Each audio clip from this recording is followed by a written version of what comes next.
प्रभाग क्रमांक 6 मध्ये उमेदवाराला पराभूत करण्याकरता पैशाचं आमिष दाखवून मतदारांना प्रलोभित करण्याचा प्रयत्न झालेला आहे. काय सत्य? खरी गोष्ट आहे. काल मला एका चांगल्या माणसांनी ती क्लिप पाठवलेली आहे, ती मी ऐकलेली आहे.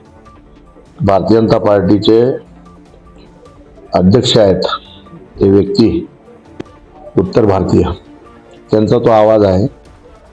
आता एक वेळा ते क्लिप ऐकल्यावर त्याची खात्री करून घ्यायची आहे, आणि खात्री करून घेतल्यावर जर ते आवाज आणि तो व्यक्ती जर त्यात असला तर निश्चितचपणे पक्षाच्या विरोधात जाऊन पक्षविरोधी काम करणाऱ्यांना पक्षानं कडक कारवाई केली पाहिजे.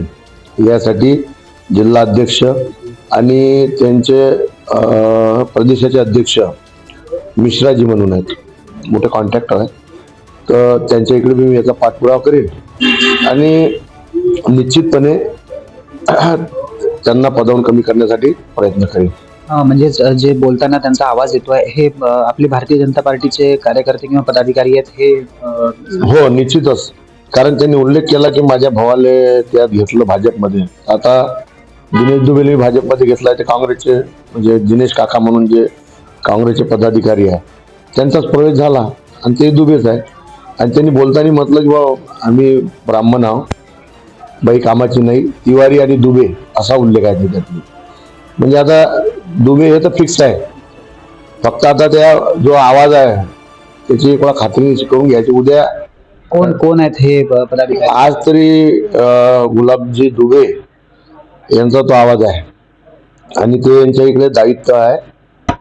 उत्तर भारतीय जिल्हा अध्यक्ष भारतीय जनता पार्टी अकोला जिल्हा, आज तो आवाज त्यांचा 100%. पण तरी कसं आहे, कोणी त्यांचा आवाज काढून जर त्यांनी फसवायचा प्रयत्न तर नाही करून राहिला, तर एक वेळा तो संपूर्ण प्रकार तपासून, टेक्निकल तपासून जर ते सत्य असलं, पण 100% त्यात सत्यता आहे, पण तरी बी आपण कसं एकदम कारवाई करायच्या पहिले एक वेळा आपण सत्यता प्रामाणिक करून घेतलं ना, प्रामाणिक करून घेतलं म्हणजे विषय संपून जाते, कोणाला बोलायला जागा राहणार नाही.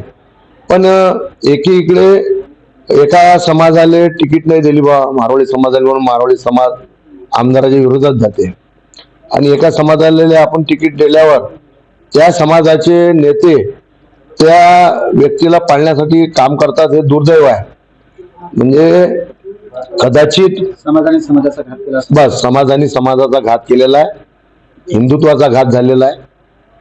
तिथं कट्टर हिंदू म्हणून ते आमच्या कार्यकर्ता तिवारीताई ओळखल्या जातात, आणि एक वाघिणी आहे ते हिंदुत्वाची, तिला कुठे डावलून किंवा आपल्यापेक्षा कोणी पक्षात मोठा झाला नाही पाहिजे, हे या मागचं मला ते षडयंत्र दिसते. राधाताई तिवारी यांचा जो पराभव झालेला आहे हा पैशाच्या प्रमुखपणामुळे?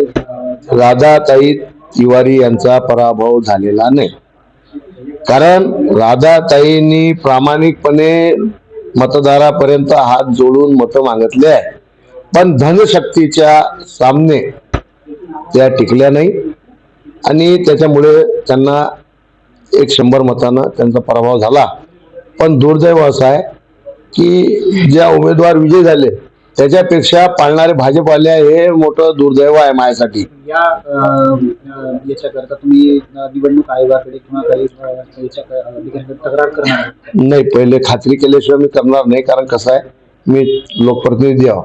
उद्या काही चुकीचं झालं तर लोकांना बोलायला जागा भेटणार आहे. याच्यात काही त्यांच्याशी मी चर्चा करीन की तुम्ही असं केलं काय, त्यांनी जर होकार दिला तर निश्चितपणे पुढची कारवाई आपण करू.